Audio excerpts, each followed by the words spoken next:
Great morning, folks. Weedwraps today. Weedwraps number 30. Pepper, there you go, sweetheart.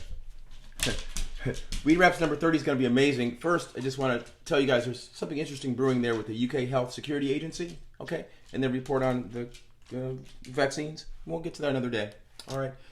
But first, I want to tell you that I've always wanted to do something to incorporate something from Summer of Soul into my show, Weedwraps, our show. And so today we will do just that with the Fifth Dimension and a bit of Randy Newman about keeping the niggas down, all right? So let's start now with Summer of Soul, all right? What show have you got? You know, he said he was one of the producers of Hair.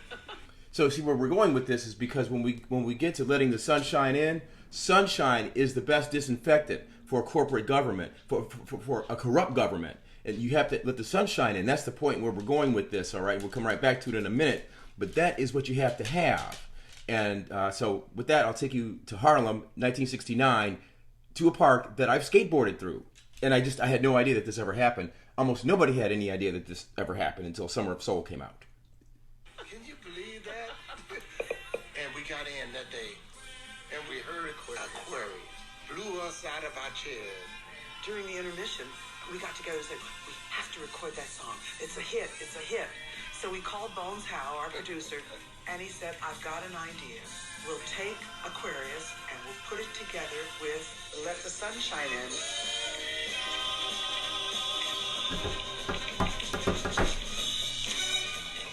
It was the biggest record in 1969.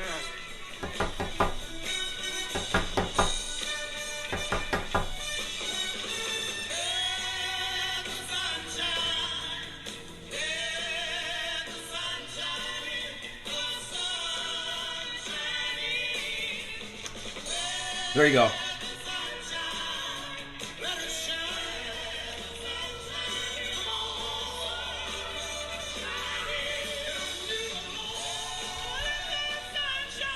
Get it, sister.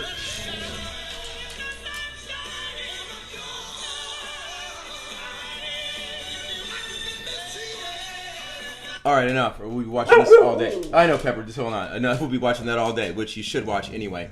So just a little bit on that. So that's your sunshine coming in, right? And then, Pepper, wait. Then we're going to talk about keeping the niggers down in a minute, all right? So let's go back to the rest of my soliloquy here. Okay, so we as a black people are fractured right now. Okay, remember when they used to make beautiful music like that? We used to get along and, you know, black women and black men respected each other and all that. You know, I mean, you're always going to have jerks in any society, but, you know, that's how it used to be, right? But see... now we're in a place where Ollie Garrett, who is the only black member of the board at Washington State Liquor and Cannabis Board, Pepper, you need to hold on, guys. She is a spoiled brat. Here's your breakfast. It's called the slider. So we're at this point now where Ollie Garrett. Like I say, the only black board member, okay, she can only help get medical or recreational licenses for folks that she has intimate connections with, okay? Now, I don't begrudge that company. In fact, I have helped that company myself, right? In their struggles to get a license back, okay? So, but my point here, my friends, is that my friends and I are not going to take any heat from anyone on our inalienable right to petition our government for redress. Especially when people like Ollie Garrett and Senator Saldana roll their eyes at us and trash talk us all the time, okay? Any of them ever go to law school or win civil rights trials or help settle dozens of employment or other discrimination cases? No, I did, okay? So, you know, what have they done thus far? What they've done thus far is to accomplish absolutely nothing in terms of licenses for the original Priority 1 medical folks, a lot of whom look like me. A nigga. All right? Randy Newman's got to get to that in a minute. All right? So, also, I grew up around and was raised by strong black women, okay? They wouldn't chortle like that at us or eye roll us, as many have witnessed that Ollie Garrett and Saldana do, okay? So if they don't respect us, why should we respect them? All right? What you give is what you get. Well, that's a different song. That's called Start. By who did Start anyway? Anyway, so never mind. So methinks Randy Newman's classic Rednecks is appropriate here for this sham that the North and the PNW are running past us as presumptively progressive civil rights entities. And it is a sham. Zero blacks in medical out here. Zero blacks having licenses in Seattle. That's insane. So, let's let Randy Newman take us out, and I'll see you guys at 4:30 sharp today.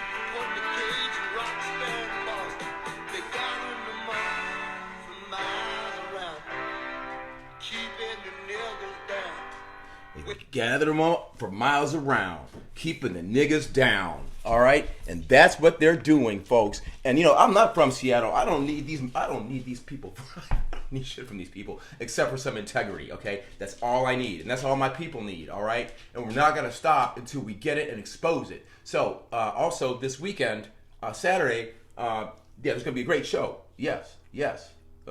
International Punk Kings. All right, IPK, International Punk Kings. We're going to be there. I forget the venue right now, but stay tuned for that because that'll go in the posting. And we will have the floor in between bands and talking about these very real issues, okay? Because that's the only way we can reach people. They've got all the media shut down. That punk-ass Gregory Foster, he used to cover these kinds of issues for... Pepper, you are a loud motherfucker right now. I swear to God. Is there anything I can do to comfort you? You're just making all kinds of noise over there. Come here. God damn, woman. So, yeah. So, anyway, as I was saying, you can't... the Gregory Foster at Cannabis Observer, he doesn't write about this anymore. Like, when we speak, he doesn't even put it in the comments anymore. But I went back a couple years to 2019, and it's all in there, okay? They've got that punk wrapped up, bought, and sold. Boom. Same thing with, like, The Stranger. They quit writing about this. Boom. Same thing with like the Seattle Times. They'll only cover certain things. And like the only person they put up there was Jim Buchanan. I've talked to Jim Buchanan, all right? I won't go into that right now, okay? But they'll put him up on the front page, but they won't listen to anything else the rest of us have to say because it's all part of a conspiracy. Trust me. I used to write for a daily newspaper. I know how it works. When you see stuff like this happen, you can't just sit and let it happen. You got to call it. All right? See you at 4:30. Later. Yeah. Gather them up for miles around. Keeping the niggas down. Keeping the niggas down. You're a good dog, Papa. See, my dog is white and black. Alright, guys, see you then. It's a very disturbing situation. So the issue is not so much Ollie Garrett per se, it's the machine that made Ollie Garrett. Alright? Yeah. Can't be afraid to talk about these things. I'm not.